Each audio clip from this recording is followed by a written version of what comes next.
Un sueño desunido. Alemania antes de la unidad. Imagínense un mapa de Europa. No el mapa que conocemos ahora, sino uno de hace muchísimos años.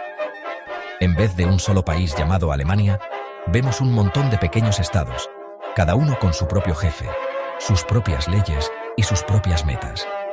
Así era la situación de los pueblos alemanes a mediados del siglo XIX, separados pero unidos por un mismo idioma, una misma cultura y un gran deseo de ser un solo país.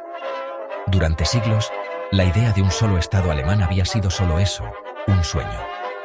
Un sueño de poetas y pensadores, pero que la realidad de la política no dejaba hacerse realidad. La Revolución Francesa y las guerras de Napoleón habían cambiado Europa para siempre, plantando las semillas del nacionalismo y el liberalismo.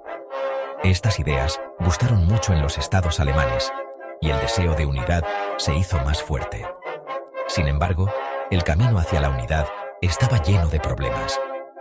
La rivalidad entre Austria y Prusia, los dos estados más poderosos de la Confederación Germánica, era un gran obstáculo. Ambos querían liderar la unificación, pero sus ideas eran completamente opuestas. Austria, con su enorme imperio de diferentes pueblos, quería una Alemania bajo su control, manteniendo las cosas como estaban.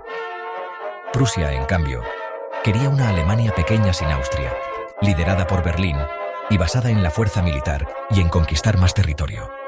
Todo estaba listo para una pelea enorme.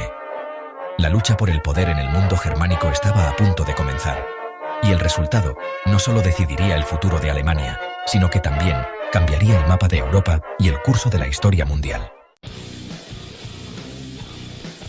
El auge del águila prusiana.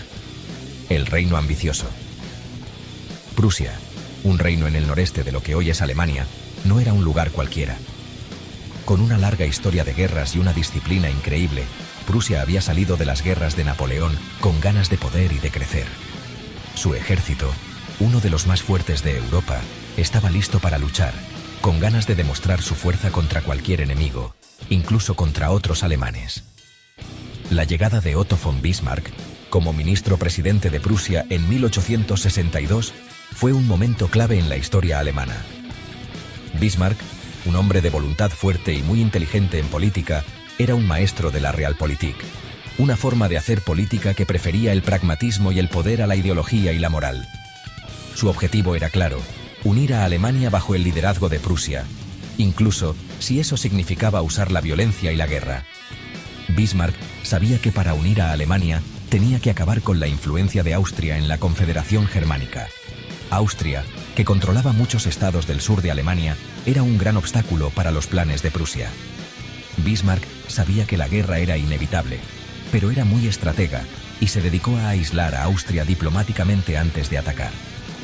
La oportunidad llegó en 1866, cuando una pelea por la administración de los ducados de Schleswig y Holstein, que habían sido quitados a Dinamarca en una guerra anterior, inició el conflicto.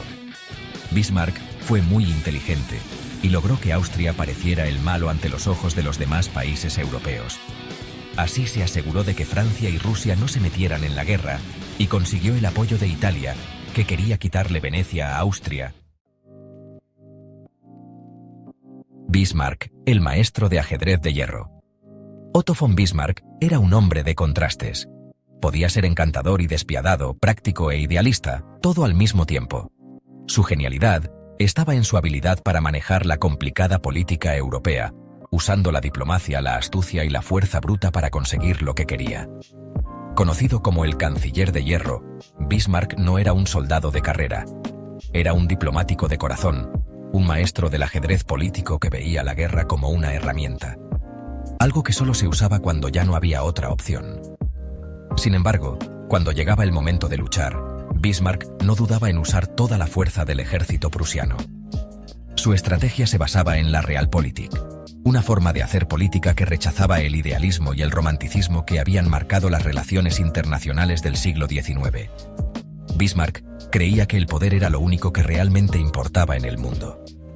Los estados, decía, debían buscar sus propios intereses sin dejarse llevar por la moral o los sentimientos. En muchos sentidos, Bismarck fue un precursor de los líderes del siglo XX, que preferían el pragmatismo y el poder por encima de todo. Su impacto en la historia de Alemania y del mundo es innegable. Fue el arquitecto de la unificación alemana, el hombre que convirtió un conjunto de estados divididos en una potencia europea dominante.